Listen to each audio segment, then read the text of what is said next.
welcome back for our fourth day of the Happy Wednesday, everybody. Challenge. Alright, so today's theme is go outside, so we're going to be talking to you about some outdoor creatures. Yes. First up is a rather important creature that seems insignificant to most people. Introducing the bees! Right, so as many of you probably know, the bees are mysteriously dying in alarming numbers, and that is a problem because they are the reason we have a third of the food we do because they pollinate it. Yeah. So what can we do to help the bees? Well, first off, a major thing that causes bees to die is the use of pesticides to get rid of bees. Maybe not even bees specifically, but just other bugs, and bees just happen to be there. Yeah. You know, even if you're using pesticides to get rid of, say, ants or something, if the bees eat it, it can still be dangerous for the bees. Bees may look scary and seem scary because they sting you, but bees won't sting you if you don't mess with them because bees only get a one sting lifespan. So if they sting you, they die. So they're going to try to avoid stinging people as long as they can. Right. So bees are actually not that scary. Right, and then another thing that we wanted to mention is that having outdoor pets generally isn't a good idea. So even like outdoor cats, I know a lot of you guys will be like, no, my cat's precious cat, he knows what he's doing, she knows what she's doing, she's out there hunting. I'm like, I know, but here's the thing. Now the local wildlife is fighting your cat for competition for food.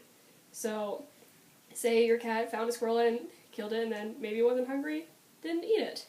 Now, a local hawk can't eat that because normally they don't eat things that are already dead because they know that that can cause disease.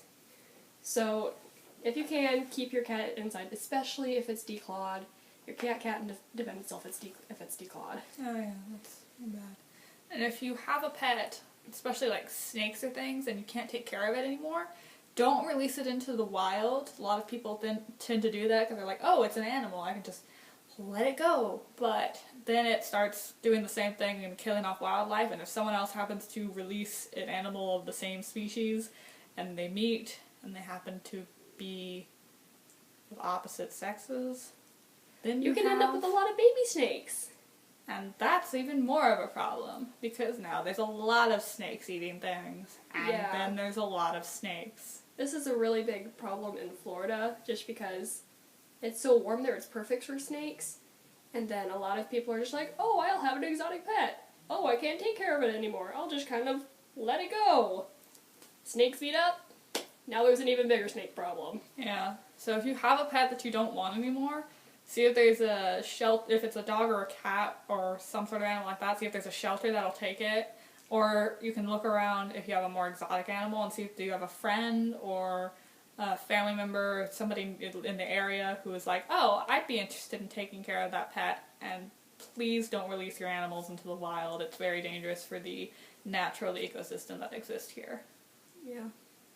Sorry to be a little bit of a downer today, guys, but that's also important. We gotta protect our earth in so many different ways, and one of them is the animals that are around us. Yeah, if you've enjoyed the outside today, hopefully you can implement some of these tips to help keep the outside beautiful for other people to enjoy in the future. Alright, bye guys. See you tomorrow.